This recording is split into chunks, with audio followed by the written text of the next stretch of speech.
Woi, Ustadz lu mana? Ustadz Zulkifli. Bilangin ke dia, Demian lagi nyari.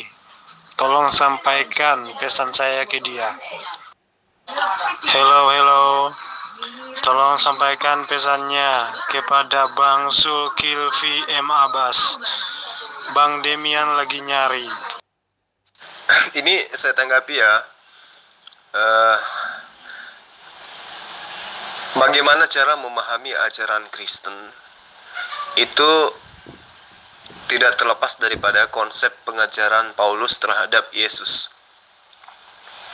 Nah, sekarang boleh nggak saya mendengarkan penjabaran saudara?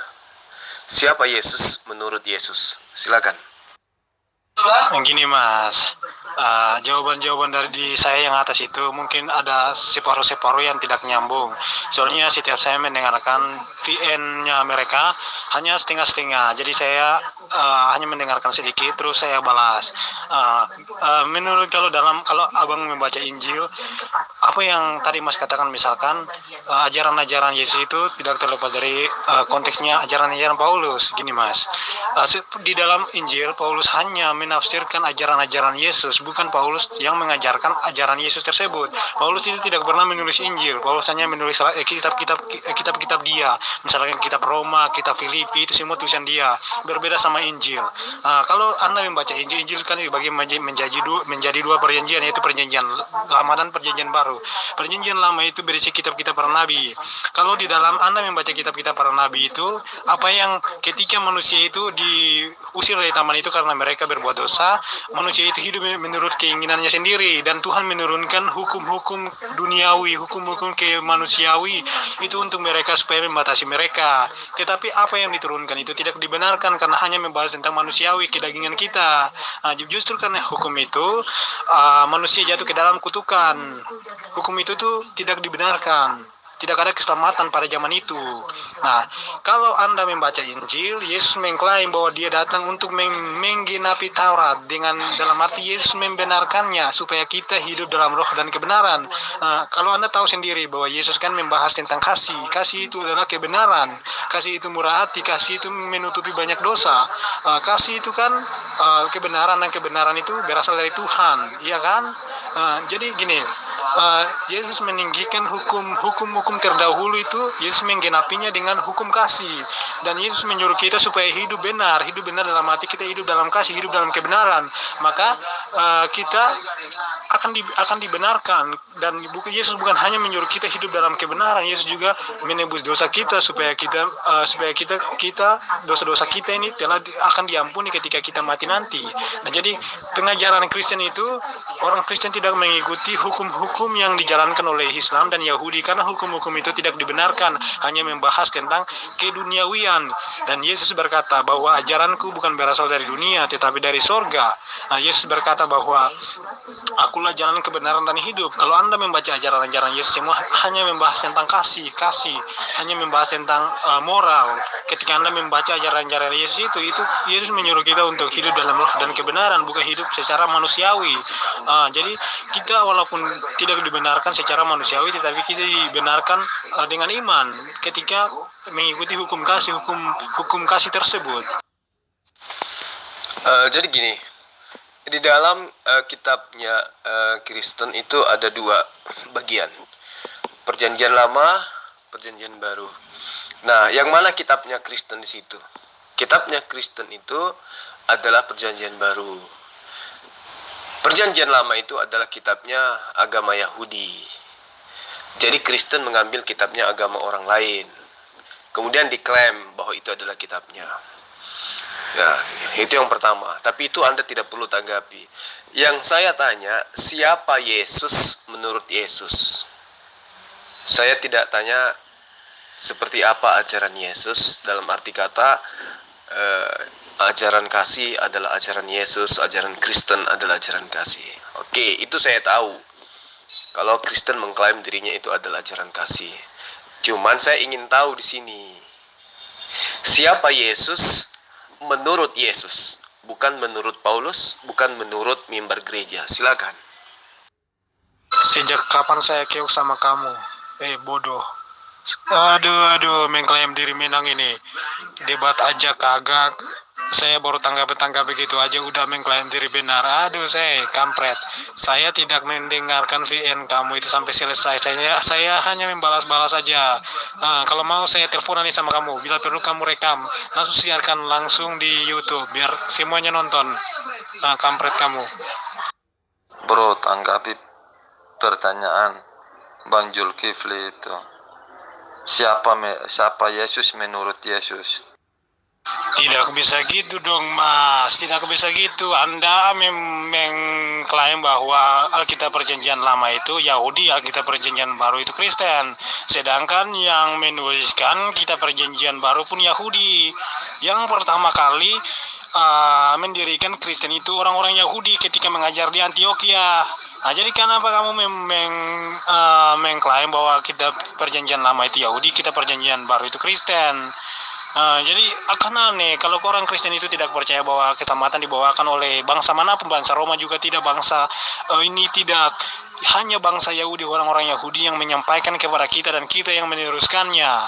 Oke? Jadi gini, Mas, setiap kitab suci itu punya cara pandang memahami kitab suci tersebut dengan jalan tujuan dari kitab suci itu. Jadi orang lain tidak bisa menafsirkan sesuai dengan cara pandangnya. Kitab suci itu kan harus dipandang sesuai dengan jalan kitab suci tersebut. Jadi kan kamu memahami Injil itu dari dalam Al-Quran, kamu menuduh-nuduh Yesus bukan Tuhan, Yesus gini. Kalau dalam kitab suci saya mempunyai cara pandangnya tersendiri. Itulah kenapa saya itu lebih suka kalau kita teleponan supaya kita bisa menjelaskan dari awal sampai akhir sesuai dengan jalan kitab suci masing-masing, supaya orang lain itu bisa memahami, oh kitab suci ini cara pandangnya gini, cara memahaminya gini. Begitu juga kitab suci kamu, cara pandang, cara memahaminya gini, ya kan? Nah, kalau kamu mengkritik dari tengah-tengah dari kitab suci tersebut, kan kamu tidak akan bisa memahaminya. Justru kita akan membolak-balik ke sini ke sana dan kamu tidak akan pernah memahaminya. Makanya itu saya lebih suka kalau kita teleponan supaya kita bisa saling berbagi. Anda kalau bisa meyakinkan saya dengan kebenaran agama Anda, maka saya pun akan percaya kepada agama Anda. Begitu juga saya, ketika saya menjelaskan kebenaran agama saya, maka Anda pastinya akan tertarik untuk mencari jalan kebenaran, menilai mana yang lebih benar dari agama masing-masing tersebut. Saya bukan mengklaim, itu memang fakta. Perjanjian Lama itu kitabnya Bani Israel, bukan kitabnya Kristen. Kalau kemudian Anda mengatakan yang menerjemahkan, yang menulis Perjanjian Lama itu adalah Bani Israel, ya, memang Bani Israel. Terus kamu katakan Perjanjian Baru yang nulis itu adalah Bani Israel. Lah, di antara mereka ada yang bukan Bani Israel. Markus, Lukas, mereka bukan Bani Israel. Mereka bukan murid-murid Yesus. Artinya, ketika Anda mengatakan bahwa Perjanjian Lama itu adalah kitab Anda, apa dasar pijakannya? Sementara kitab itu hanya diperuntukkan kepada Bani Israel. Bahkan Yesus sendiri diutus hanya kepada Bani Israel saja. Tidak ada pengakuan Yesus kalau diutus untuk non-Yahudi, nggak ada. Jadi yang mengajarkan kemudian tentang Yesus itu adalah agen-agen Romawi, Paulus. Ya. Nah, sekarang kita tidak sedang membahas itu. Dan saya pun tidak menginginkan Anda menjadi mu'alaf. Tidak. Orang menjadi mu'alaf itu susah. Itu adalah hidayah dari Allah. Bukan hanya semata-mata karena berdebat. Ya. Jadi gini, saya ingin tahu dari Anda. Anda kan penyembah Yesus. Nah, kalau kami umat Islam kan menyembah Allah. Karena Allah, menurut Allah, dia adalah Tuhan Sang Pencipta alam semesta. Wajar kami sembah. Nah, sekarang siapa Yesus menurut Yesus? Itu yang Anda harus jawab supaya jelas di sini. Ya, silakan. Jadi gini, kamu salah paham. Markus dan Lukas pun murid dari murid-murid Yesus tersebut, yang adalah orang-orang Yahudi, walaupun mereka non-Yahudi, tapi mereka adalah murid dari murid-murid Yesus. Mereka adalah murid dari murid-murid Yesus. Nah, jadi kami yang bukan Matius, Yohanes, Injil Matius dan Injil Yohanes yang tuliskan orang-orang Yahudi, ya kan? Nah, jadi ketika Anda membedakan antara itu, maka itu kan sudah tidak sesuai. Nah, kalau misalkan Anda bilang kalau bahwa Perjanjian Lama itu kitabnya orang Yahudi, ya, dan kami umat Kristen mengakui bahwa kami percaya keselamatan yang datang dari bangsa Yahudi. Secara otomatis kami harus mengimani keseluruhan kitab-kitabnya Yahudi, karena kami mengaku percaya kepada keselamatan yang datang dari bangsa Yahudi tersebut, ya kan? Misalkan gini, Anda katakan bahwa Kristen itu buatan Paulus, misalkan Anda pun tidak tahu bahwa Paulus pun orang Yahudi. Ya, Anda tidak tahu kan bahwa Paulus itu orang Yahudi. Paulus itu orang Yahudi. Dan Anda tadi mengutip juga bahwa Yesus pun diutus kepada bangsa Yahudi. Dengan secara tidak langsung Anda kan mengutip ini soal Injil. Itu menunjukkan bahwa kamu kan juga tidak paham tentang Injil. Bahwa Yesus berkata gini, aku diutus untuk bangsa Israel.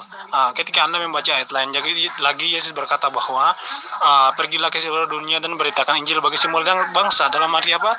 Yesus diutus di bangsa Israel untuk dunia. Jadi ketika Anda mengambil kesimpulan bahwa Yesus hanya diutus untuk bangsa Israel, maka kan itu tidak tepat. Kan tadi sudah saya jelaskan bahwa setiap kitab suci itu mempunyai cara pandangnya tersendiri, dan Anda ketika membaca Yesus berkata bahwa aku diutus hanya kepada bangsa Israel, dalam arti Yesus melakukan pekerjaannya hanya khusus untuk di bangsa Israel, bukan bangsa non Israel. Ketika orang non Israel itu datang kepada Yesus dan Yesus berkata bahwa aku diutus hanya kepada bangsa Israel, dalam arti Yesus melakukan pekerjaannya itu khusus di bangsa Israel, bukan kepada bangsa non Israel. Dan ketika Yesus sudah melakukan segala pekerjaannya di bangsa Israel, barulah dia berkata bahwa pergilah ke seluruh dunia dan beritakanlah Injil bagi seluruh bangsa. Dalam arti apa? Yesus diutus kepada bangsa Israel untuk dunia. Tadi kan saya sudah jelaskan bahwa setiap kitab suci itu punya cara pandangnya tersendiri. Kamu kan tidak mengerti, dan kamu sekarang ini kamu sudah mengutip gini. Saya tidak salah paham. Ya, Anda mau mengatakan Lukas, Markus itu adalah murid dari murid Yesus, ya itu urusan Anda kan gitu ya. Tapi faktanya mereka bukan Bani Israel. Meski dia murid dari murid Yesus, meski tidak ada data ya, hanya asumsi aja itu. Kemudian ketika Anda mengatakan saya tidak memahami kitab Anda, lalu kemudian Anda mengatakan yang dimaksud Yesus hanya untuk domba Israel itu adalah pengajarannya pada saat itu. Lah itu sudah sangat jelas kok. Ya, itu sudah sangat jelas. Bahkan Yesus berpesan. Ya, Yesus berpesan kepada ke-12 muridnya. Apa pesan Yesus? Ya, ke-12 murid itu diutus oleh Yesus. Artinya ke-12 murid ini sudah diutus. Lalu kemudian Yesus ini berpesan kepada mereka.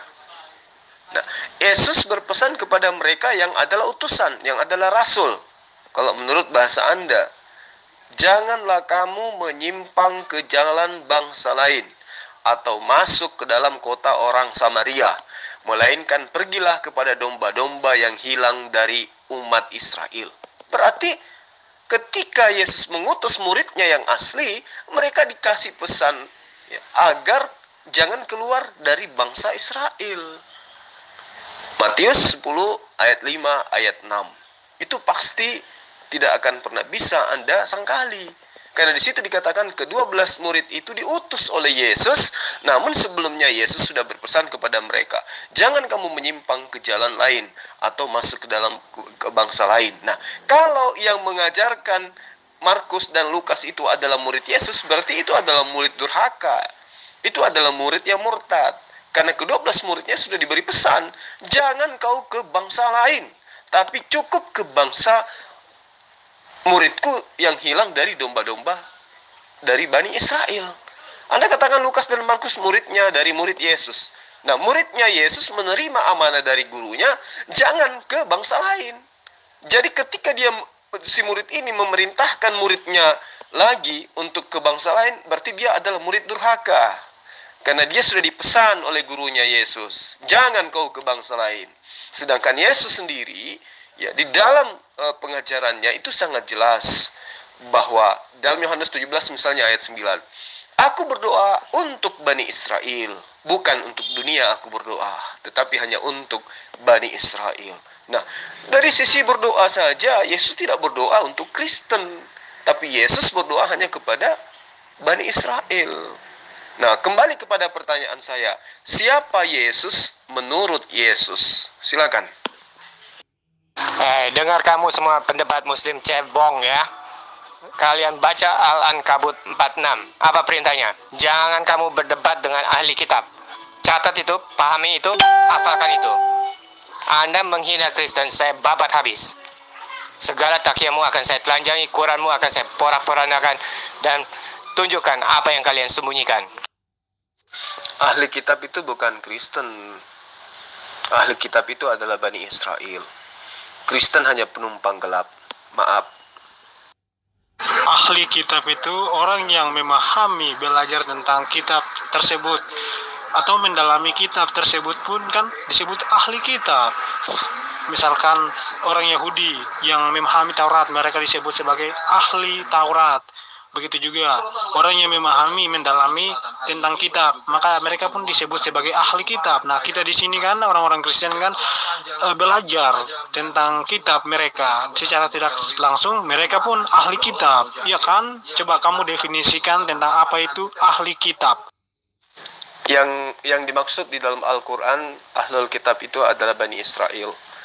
Kalau menurut Anda ahli kitab itu adalah orang yang memahami kitab, ya itu definisi Anda secara global. Tetapi Al-Quran khusus menyatakan ahlul kitab itu adalah Bani Israel. Bro, fokus sama Bang Juma aja. Biar yang lain ya diskusi sama yang lain begitu. Kamu fokus saja sama Bang Juma. Oke, mantap, bro. Iya, gua salah sebut. Tadi mestinya bukan Yohanes 10, tapi Matius 10. Ya, itu makanya saya katakan Anda bukan ahli kitab. Ahli terjemahan, ya mungkin sedikit bolehlah dibilang gitu sebagai penghargaan. Tapi ahli kitab kagak. Ya, Matius 10 aja Anda bilang Yohanes 10. Kayak mana mau dikatakan Anda ahli kitab? Ada cermin nggak? Kamu tahu umat terjemahan itu siapa? Ayo kita baca Al-Fusilat 1-3. Demikian kami turunkan Quran dalam bahasa Arab supaya kamu mengerti. Nah, sekarang saya tanya, kamu bahasa Indonesia apa? Bahasa Arab atau bahasa Indonesia? Nah, kalau bahasa Indonesia maka kamu adalah umat terjemahan. Paham ya? Wassalam, salam waras.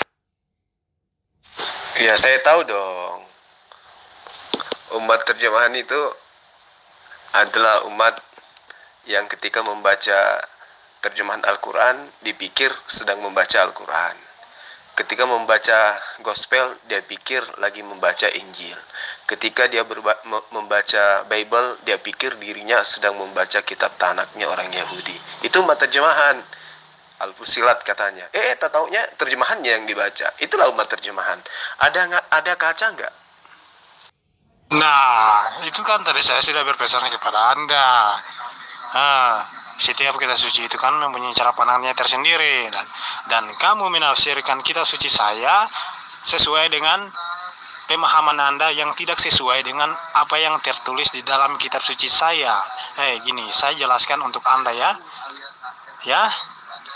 Anda ketika melihat bukti-bukti bahwa para murid-murid atau rasul-rasul yang diutus Yesus itu mereka pergi ke bangsa luar Israel, itu menunjukkan bahwa Yesus memang memerintahkan mereka untuk memberitakan Injil kepada bangsa non-Israel, bukan hanya bangsa Israel. Itu sudah fakta. Itu yang pertama. Dan yang kedua, Anda mengutip bahwa Yesus berkata bahwa jangan pergi kepada bangsa lain, melainkan masuklah ke domba-domba yang hilang dari umat Israel. Ya kan? Kamu mengutip Matius 5 itu kan? Kalau kamu baca ayat itu Yesus belum juga disalib, Yesus belum juga selesai mengajarkan pekerjaannya. Itu baru di Matius 5.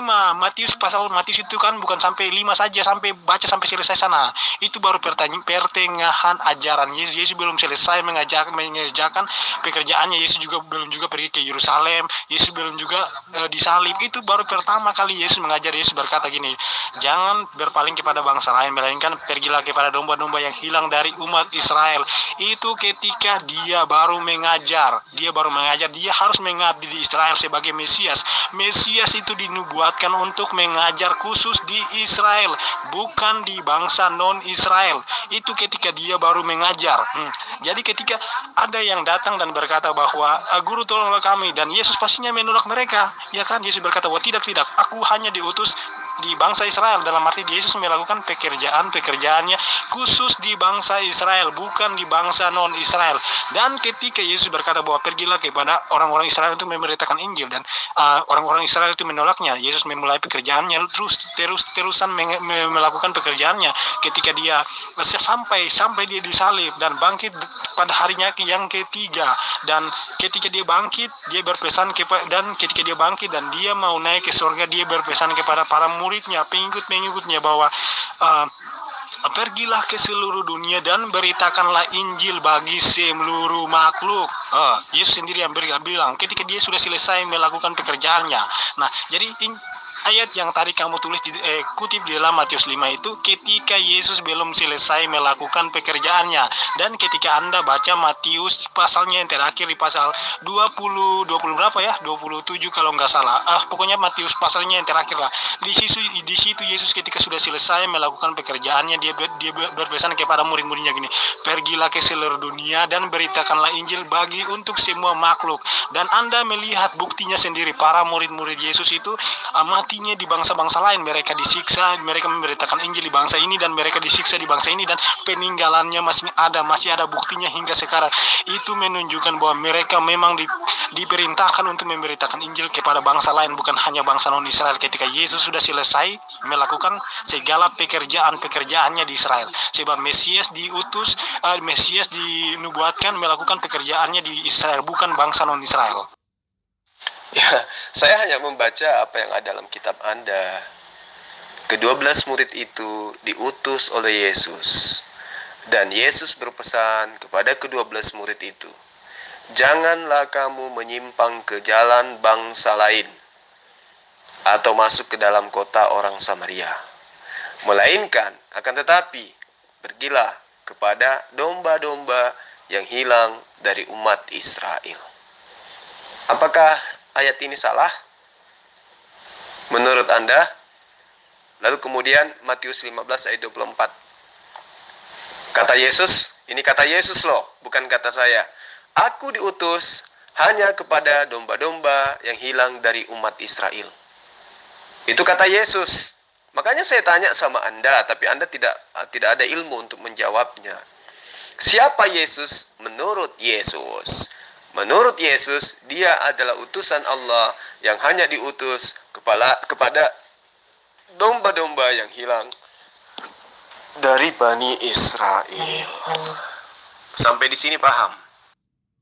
Ini di sini Bapak yang membuat kesalahan. Kitab Tanak Yahudi, Pak, itu Kejadian, Keluaran, Imamat, Bilangan, Ulangan, dan Mazmur. Tidak termasuk kitab raja-raja, nabi-nabi, hakim-hakim.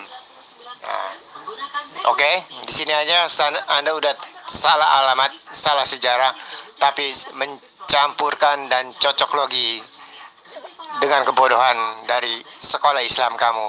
Oke? Nggak kamu punya bahan debat. Saya sedang tidak membahas tentang pembagian kitab suci. Saya hanya mengatakan kalau Anda itu adalah umat terjemahan. Itu aja. Ya. Jadi Anda itu bukan ahli kitab. Tapi ya bolehlah dibilang ahli terjemahan biar senang sikit. Assalamualaikum Bang Juma. Bang Juma, dari tadi tuh Agus cari-cari Bang Juma tuh di grup-grup sebelah tuh. Itu Agus itu Bang Juma. Iya, sudah saya jelaskan di atas. Tadi yang dengar ulang penjelasan saya. Kan Yesus mengutus mereka itu ketika Yesus baru mengajar. Yesus belum juga disalib. Yesus belum juga mengajar sampai pertengahan ajarannya. Itu baru pertama kali Yesus memilih para pengikut-pengikutnya itu dan menyuruh mereka untuk memberitakan Injil di bangsa Israel. Itu ketika Yesus masih mengajar. Dalam konteks Yesus masih mengajar. Baca itu Matius 5 itu baru sampai di pasal 5. Matius itu sampai pasalnya bukan sampai 5 saja. Matius pasalnya banyak. Sampai 20 lebih. Matius pasalnya sampai 20 lebih. Itu baru sampai di pasal 5. Kan saya kan sudah sampaikan bahwa ketika Yesus berkata kepada murid-muridnya jangan berpaling ke bangsa lain, itu dalam konteks dia baru mengajar. Dia baru mengajar di situ. Dia belum juga selesai melakukan pekerjaannya. Jadi tidak mungkin dia belum selesai melakukan pekerjaannya dan dia langsung menyuruh para pengikutnya itu untuk memberitakan Injil kepada seluruh makhluk. Nah, terus Injil yang mana lagi yang akan dia perintahkan untuk disebarkan oleh mereka? Kan tidak ada, kan dia juga belum selesai melakukan pekerjaannya. Nah, ketika dia sudah selesai melakukan pekerjaannya, barulah dia berkata bahwa pergilah ke seluruh dunia dan beritakanlah Injil bagi semua makhluk. Dan buktinya Anda lihat sendiri bahwa murid-muridnya itu memang pergi ke seluruh dunia dan memberitakan Injil di seluruh, untuk seluruh makhluk. Mereka beritakan Injil ke Arab, ke Roma dan bangsa-bangsa lain. Itu menunjukkan bahwa Yesus memang fakta membuktikan bahwa Yesus memang menyuruh mereka memberitakan Injil kepada bangsa non-Israel ketika dia sudah selesai melakukan pekerjaannya. Bukan dia belum selesai melakukan pekerjaannya. Kan yang tadi kamu kutip itu kan ketika dia belum selesai melakukan pekerjaannya. Itu kan cuman asumsi Anda. Coba Anda baca di Matius 19 ayat 28. Kata Yesus kepada ke-12 muridnya. Bukan saya loh, tapi kata Yesus. Dengarkan baik-baik. Aku berkata kepadamu. Yesus di sini berkata kepada ke-12 muridnya. Sesungguhnya pada waktu penciptaan kembali, apabila anak manusia bersemayam di tahta kemuliaannya, kamu yang telah mengikuti aku, maksudnya murid-muridnya yang 12 ini, akan duduk juga di atas ke-12 tahta. Ya. Kamu akan duduk juga di atas 12 tahta untuk menghakimi ke-12 suku Israel. Gitu. Jadi orang-orang ini di hari kiamat pun, di hari kebangkitan pun, hanya menghakimi ke-12 suku Israel. Itu yang perlu kamu paham.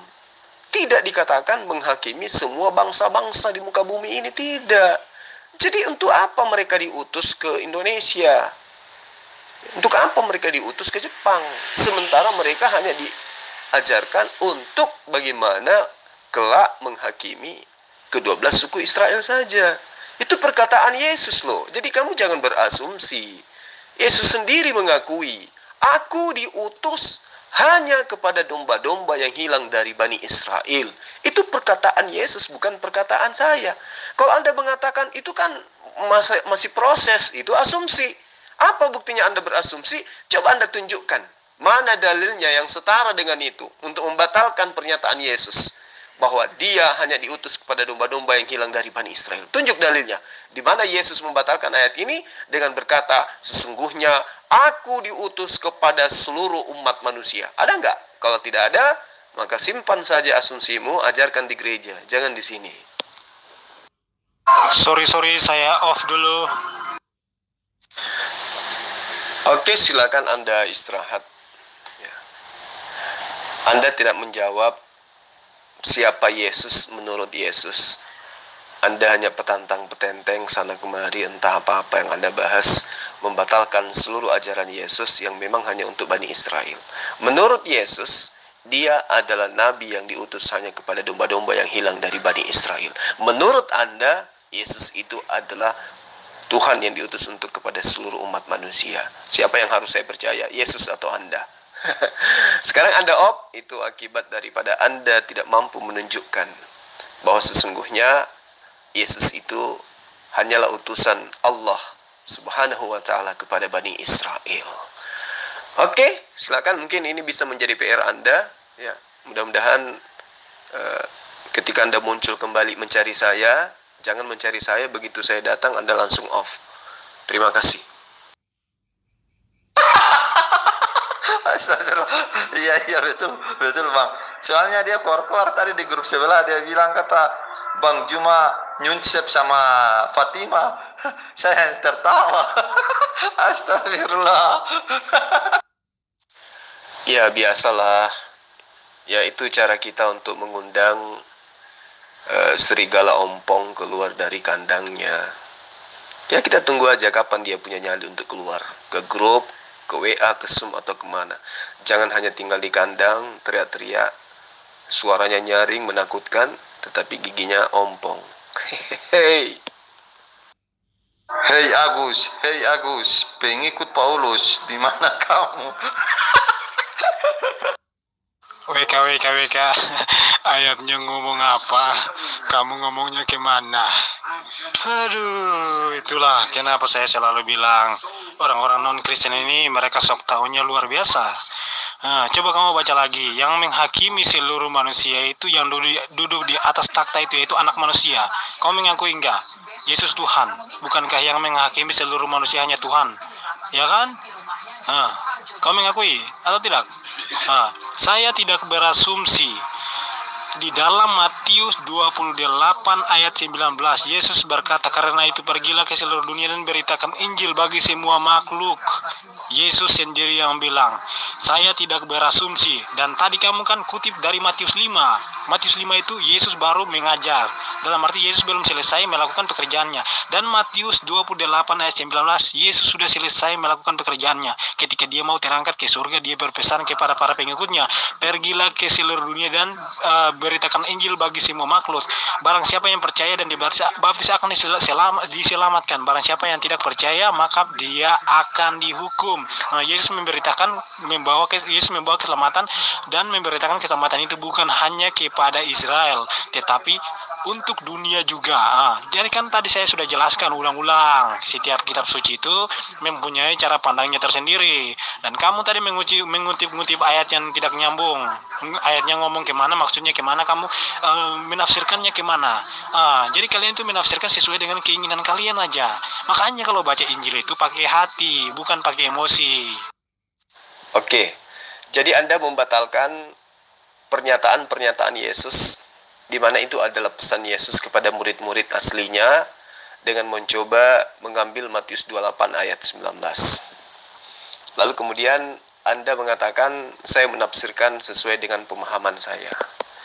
Dalam kitab Yohanes, Yesus mengatakan begini, aku akan pergi kepada Bapakku dan Bapakmu, Allahku dan Allahmu. Allah di sini adalah Tuhan, Bapa di sini adalah Sang Pencipta. Berarti Yesus mengatakan, aku akan pergi kepada Bapakku, aku akan pergi kepada Bapakmu, aku akan pergi kepada Tuhanku dan Tuhanmu. Yohanes 8 ayat 54, jika aku memuliakan diriku sendiri, maka kemuliaanku itu sedikit pun tidak ada yang benar, tidak ada artinya. Sebab Allahkulah yang memuliakan aku, Tuhankulah yang memuliakan aku. Matius 18 ayat 19, permintaan mereka itu akan dikabulkan oleh Allahku yang ada di surga, bukan aku. Oke, sekarang Anda mengatakan Yesus itu adalah Tuhan, berdasarkan daripada dalil Matius 28. Lalu kemudian Anda mengatakan bahwa di situ Yesus mengatakan, karena itu pergilah, jadikanlah semua bangsa muridku, dan baptislah mereka dalam nama Bapa dan Anak dan Roh Kudus. Ini sudah sangat jelas. Kalau dipaksakan dalil ini menjadi sebuah perkataan Yesus, yang dimaksud oleh Yesus itu adalah bangsa muridnya. Ya, artinya suku dari ke-12 muridnya. Karena itu pergilah, jadikanlah semua bangsa muridku. Di situ tidak ada tanda koma. Ya. Tidak mengatakan jadikanlah semua bangsa menjadi muridku, tapi dikatakan jadikanlah semua bangsa muridku. Semua bangsa muridnya itu harus dibaptis menurut perintah ayat ini. Sebentar kita bahas tentang keautentikan ini sebagai perkataan Yesus atau bukan. Karena itu pergilah, jadikanlah semua bangsa muridku. Nah, murid Yesus itu yang mana? Murid Yesus itu yang dimaksud adalah yang 12 itu. Mereka adalah dari bangsa-bangsa, dari Bani Israel. Maksudnya bangsa-bangsa di sini adalah suku-suku. Jangan kamu berpikir bangsa yang dimaksud ini adalah bangsa Indonesia, bangsa Malaysia, bangsa Jepang, bangsa Cina. Tidak. Pada saat itu bangsa belum bangsa yang dimaksud pada masa itu tidak seperti bangsa pada masa sekarang. Bangsa yang dimaksud di situ adalah sekumpulan, segolongan, suku. Nah, suku yang apa yang dimaksud ini adalah suku muridnya Yesus, suku-suku dari murid-muridnya Yesus. Apa aja murid-muridnya ini, murid-murid Yesus ini, apa aja suku-sukunya? Apa aja suku bangsanya? Kan sudah jelas ada dari Lewi, ada dari Benyamin, dan seterusnya. Bukan ke Indonesia, bukan ke Jepang, bukan. Jadi, Andalah yang harus memahami dalil ini sesuai dengan pengajaran Yesus. Jangan Anda pahami sesuai dengan pemahaman gereja, jangan. Tapi pahamilah dalil ini sesuai dengan dalil daripada pengajaran Yesus itu sendiri. Itu yang perlu Anda pahami dengan baik. Lalu kemudian, coba Anda lihat di dalam Matius 28 yang Anda maksud. Di ayat 15-nya sangat jelas dikatakan, mereka menerima uang itu dan berbuat seperti yang dipesankan kepada mereka. Dan cerita ini tersiar di antara orang Yahudi sampai hari ini. Gitu. Jadi cerita yang harusnya tersiar sampai hari ini adalah cerita tentang tentara-tentara yang menerima upah. Bukan cerita tentang Yesus itu menjadikan seluruh dunia menjadi muridnya, bukan. Ini ayat apa ini? Ending daripada Matius 28 itu adalah cerita yang tersiar sampai hari ini, yaitu cerita tentang tentara upahan. Ya, seperti yang dipesan kepada mereka. Itulah yang harus tersiar di Bani Israel sampai hari ini. Bukan tentang cerita Yesus itu adalah Tuhan. Tidak ada itu penambahan-penambahan. Dan orang-orang ahli kitab, ahli gospel yang mereka titelnya profesor, memang mengatakan bahwa Matius 28 itu hanya sampai kepada ayat 15. Ayat 16 sampai ayat 20 itu adalah sisipan tambahan. Ya, meskipun tambahan, di situ perintahnya jadikanlah semua bangsa muridku. Nah, apa bangsa murid Yesus? Adakah bangsa Jepang? Adakah bangsa Cina? Adakah bangsa Bugis? Bahasa Batak? Nggak ada. Bangsa-bangsa murid Yesus itu hanya bangsa Israel. Dari suku-suku itulah kemudian. Makanya dikatakan di dalam Matius 15 yang saya katakan kepada Anda tadi, bahwa Yesus itu akan menghakimi ya ke-12 suku Israel. Di mana itu terjadi? Ketika setelah terjadi kiamat. Jadi bagi yang bukan 12 suku Bani Israel, itu tidak berlaku sesudah kiamat, tidak berlaku untuk diadili oleh Yesus, karena memang Yesus mengajarkan muridnya berpesan kepada muridnya hanya kepada Bani Israel. Jadi Anda harus belajar lagi. Dia lari ketakutan, bro. Lari ketakutan dia. Kenapa 15 kadron pendebat pada ketakutan? Nah, ditantangi debat sama satu cewek, si Zulfikri Abbas langsung keok. Si Umi Dini langsung panik, kondenya copot, dan juga si Jessie Dewi dari Utah sampai panik ngefon dari tengah padang gurun untuk menenangkan hati Juma yang ketar-ketir dilecehkan sama seorang wanita. Murtadin, astagfirullahaladzim, itu dokter terkonyol awal tahun 2021. Apa yang harus ditakutkan kepada umat terjemahan? Mereka tidak bisa bahasa Yunani, mereka tidak bisa bahasa Ibrani, mereka hanya bisa terjemahan. Sementara kami umat Islam, ketika mereka mau membaca Al-Quran, kami bisa baca Quran, kami bisa memahami Al-Quran. Terus apa yang bisa kami takutkan terhadap kalian? Nggak ada. Ya, kami hanya memancing murtadin odong-odong itu keluar dari kandangnya, biar dia bisa merasakan bagaimana segarnya rumput di luar kandang, gitu loh. Makanya lu daripada dengerin dan tanya ulama, mendingan lu tanya Quran sama gua, biar gua jelasin secara detail. Juga hadis dan tafsirnya, biar lu nggak gagal paham.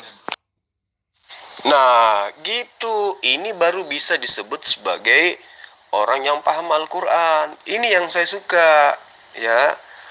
Artinya Anda kalau sudah kayak begini cara nantangnya, Anda bisa mengaku sebagai murtadin. Karena Anda menantang umat Islam untuk bertanya tentang Al-Quran kepada Anda. Itu baru top. Tapi kalau ada murtadin odong-odong justru bertanya Al-Quran kepada umat Islam, itu namanya murtadin KW 1000 gitu loh. Ini yang saya suka. Oke, saya ingin tanya tentang Al-Quran. Di dalam memahami ya, arti setiap kata yang ada di dalam kitabullah, itu kita kaji dengan menggunakan ilmu apa namanya? Tolong bantu saya untuk menjawabnya. Silakan. Coba kalian semua bayangkan, nilai pahala manakah yang paling masuk akal? Gini contohnya, orang melakukan kejahatan melakukan kejahatan kepada kamu dan kamu membalasnya dengan kebaikan, maka secara tidak langsung kamu mempunyai nilai amal. Berbeda lagi kalau di dalam kalian kan melakukan kejahatan aja, maka sholat dapat nilai amal. Nilai amalnya pun tidak mempunyai nilai, tapi kalian menganggapnya itu mempunyai nilai amal. Jadi secara tidak langsung ketika Anda memahami ajaran Yesus, kamu kalau hidup dalam roh dan kebenaran tanpa kamu melakukan hal-hal yang sia-sia pun kamu telah melakukan pahala, bahkan pahalanya itu sangat besar, 2 kali lipat dari pahala yang kamu lakukan di dalam agama Anda. Jadi tanpa Anda melakukan secara menyembah secara fisik pun Anda telah melakukan amal. Itu yang dinamakan dengan menyembah dalam roh dan kebenaran. Jadi ketika kamu sudah hidup dalam kebenaran, kamu mempunyai banyak amal, banyak pahala tanpa kamu hidup menyembah dengan kedagingan atau tunduk bangun itu. Kamu tinggal hidup dalam kasih, mengampuni, mengasihi. Kamu mempunyai nilai amal yang sangat besar, dan nilai amal itu adalah pahala yang akan mengampuni dosa Anda. Itulah kenapa ketika Anda hidup dalam itu yang dinamakan dengan hidup dalam roh dan kebenaran. Berbeda sama iman Anda. Tuhan menyuruh membunuh, berperang, bunuh-bunuh aja. Setelah itu sholat pun tidak mempunyai nilai amal. Di mana nilai amalnya? Coba kalian jelaskan. Tunduk bangun itu tidak mempunyai nilai, tapi kalian anggap sebagai nilai supaya kalian tetap melakukan eksis, melakukan kejahatan di muka bumi. Katanya tadi, ternyata cuma mau menghindari pertanyaan saya. Jadi gini, ketika Anda mengatakan Anda menyembah di dalam roh dan kebenaran, bagaimana kemudian Anda bisa mengatakan Anda di dalam kebenaran? Sementara semua ajaran Yesus, semua perintah Yesus Anda langgar. Kebenaran apa yang Anda maksud? Ayo, kebenaran seperti apa Anda maksud? Menyembah di dalam roh itu maksudnya seperti apa? Apakah Anda bisa terangkan? Menyembah di dalam roh itu maksudnya kayak mana? Menyembah di dalam kebenaran itu maksudnya kayak mana? Coba Anda terangkan. Silakan. Aduh, sudah saya malas dengar VN Anda. Aduh, ayatnya kemana, ngomongnya kemana. Aduh, pusing kepala saya, nggak tahu mau balas yang mana. Mau membalas satu ayat sedangkan dia mau menjelaskan satu ayat sedangkan dia mengutip banyak ayat yang tujuannya pun nggak nyambung. Ayatnya ngomong apa, dia ngomongnya kemana. Aduh, pusing kepala. Stop. Ya, Anda memang harus istirahat dan menyelesaikan PR yang saya ajukan. Siapa Yesus menurut Yesus? Oke, silakan. Tadi katanya off, kok muncul lagi? Istirahat aja dulu. Sudahlah para muslim, kalian itu kan hanya bisa ngeles, comot-comot ayat. Padahal nggak ngerti ayatnya itu ngomongnya kemana. Karena apa? Kalian itu kan cuman dapat ayat-ayat yang dimana dapat dari kawan-kawan kalian. Misalkan ada yang membagikan ayat, kalian ambil. Ada yang membagikan ayat, kalian ambil. Terus dicocok-cocok logi. Jadi ketika mereka melemparkan ayat-ayat itu kepada kami, maka kami akan merasa, kok nggak nyambung sih? Ayat ini kan tujuannya ke sini, karena kita memahaminya, membaca secara keseluruhan. Nah, jadi mereka, misalkan ada ayat ini, tafsirnya ke sini, jalan ceritanya ke sini, mereka tafsirnya ke sini. Kan sudah tidak nyambung. Jadi ketika mereka menyomot-nyomot ayat, bahkan kalau cuma satu ayat sih nggak apa-apa, kita bisa jelaskan. Kalau banyak-banyak ayat kan nggak tahu mau jelaskan yang mana, mau jelaskan yang di sini tujuannya ke sini atau menjelaskan yang ini tujuan ke sana. Jadi kan lucu kalau ketika mereka menafsirkannya sesuai dengan satu dua ayat. Maksudnya mereka mengambil satu dua ayat untuk mencocok logi, nggak tahu ayatnya tujuannya kemana. Enggak dong, itu asumsi kamu. Saya terjun ke dunia debat karena saya belajar gospel. Ya, itu perlu kamu tahu. Kalau kamu katakan saya comot-comot ayat, ya kan saya tidak mungkin membacakan samamu satu gospel. Ya kan, sama seperti kamu. Bahkan tidak ada mencomot ayat, tapi cuma berasumsi. Nah, PR kamu sudah selesaikan aja dulu. Kamu istirahat aja dulu. Siapa Yesus menurut Yesus? Jangan siapa Yesus menurut mimbar gereja. Silakan, selesaikan PR-nya dulu. Memahami roh, menyembah dalam roh dan kebenaran aja nggak ngerti. Nah, sama seperti yang tadi pembahasan kita itu.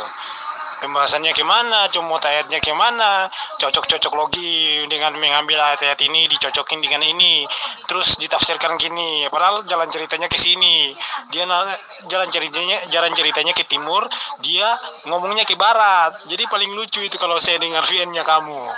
Makanya itu kalau baca Alkitab itu dibaca secara keseluruhan, bukan ayat-ayat yang dikirim oleh teman Anda lalu Anda comot, karena ya Alkitab itu kan Injil itu menceritakan perjalanan hidup Yesus dan ajaran-ajaran yang Yesus berikan, bukan buku yang diturunkan berupa buku langsung tulisan-tulisan begitu.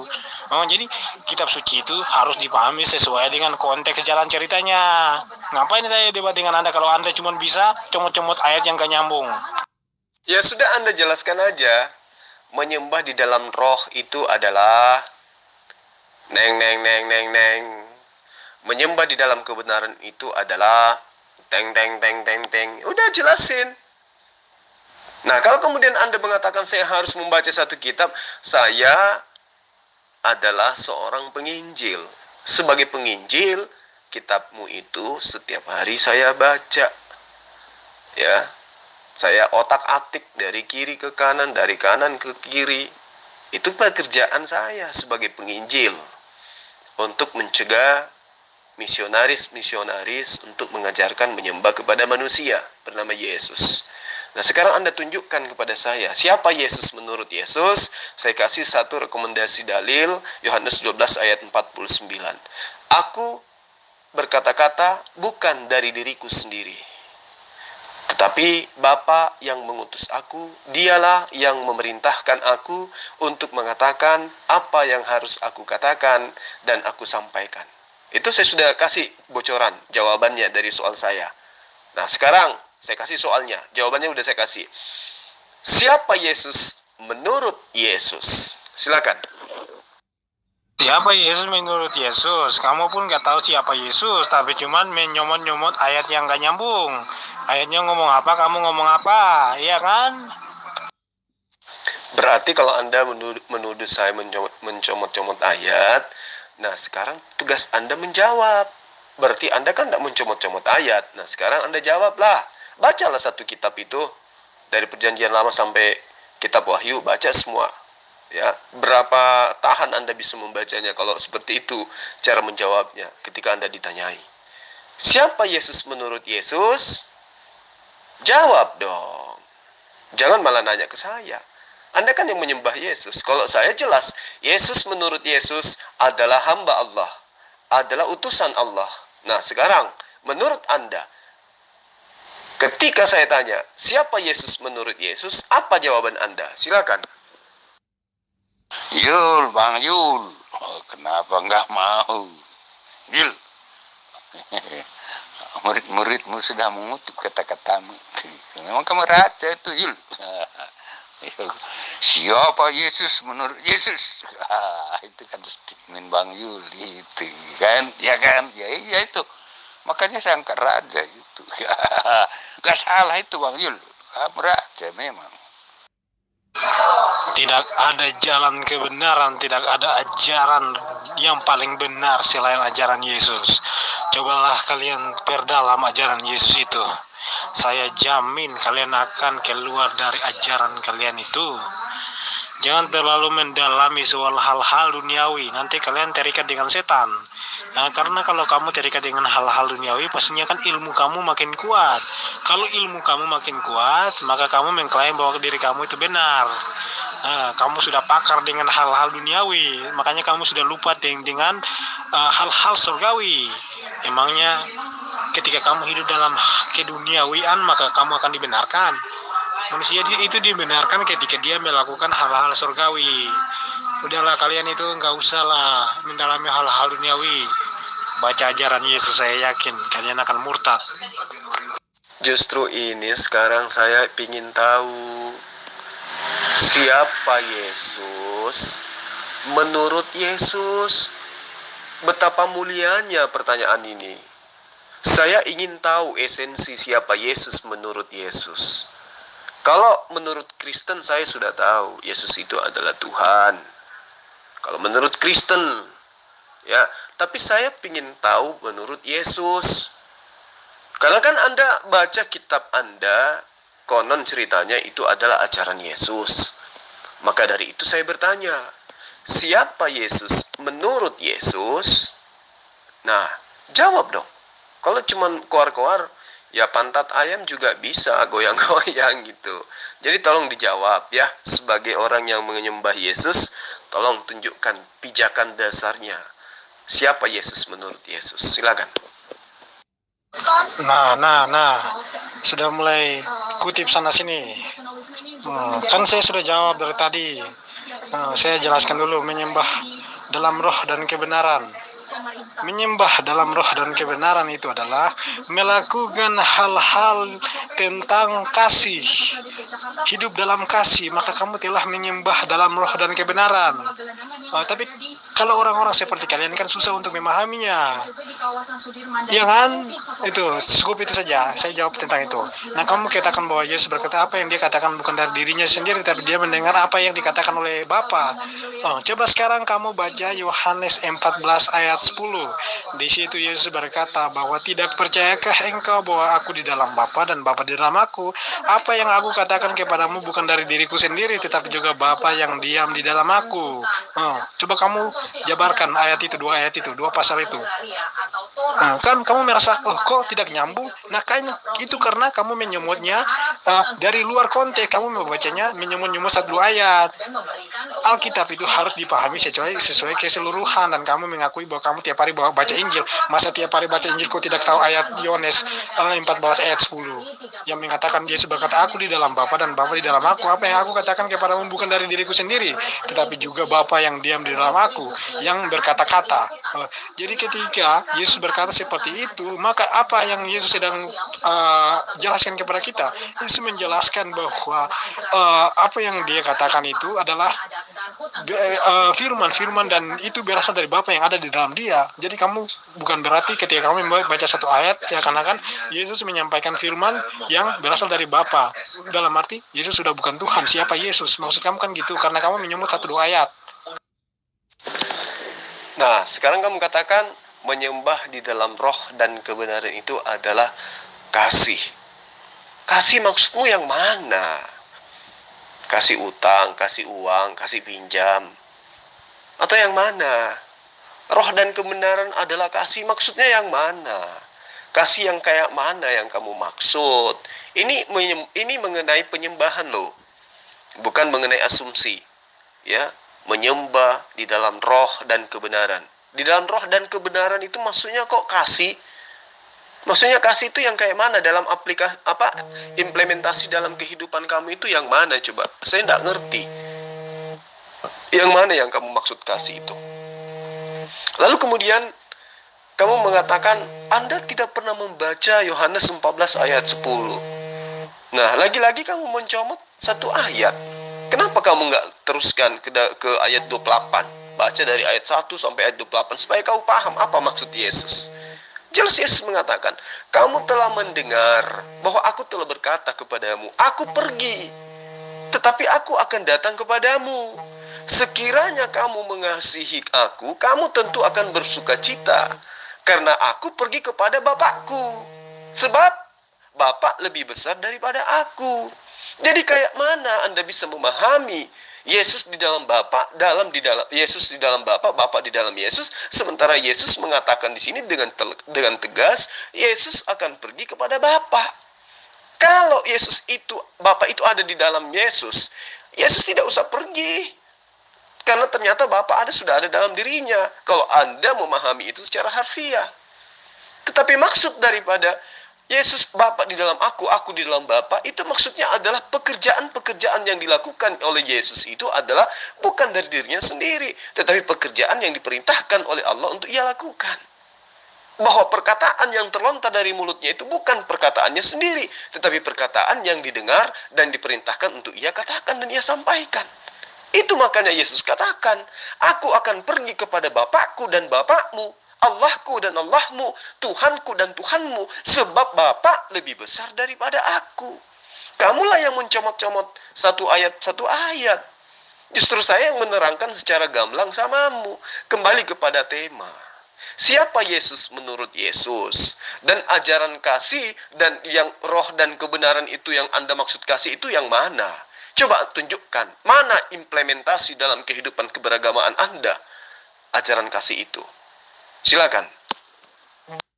Sudah saya jawab, silakan dipahami aja.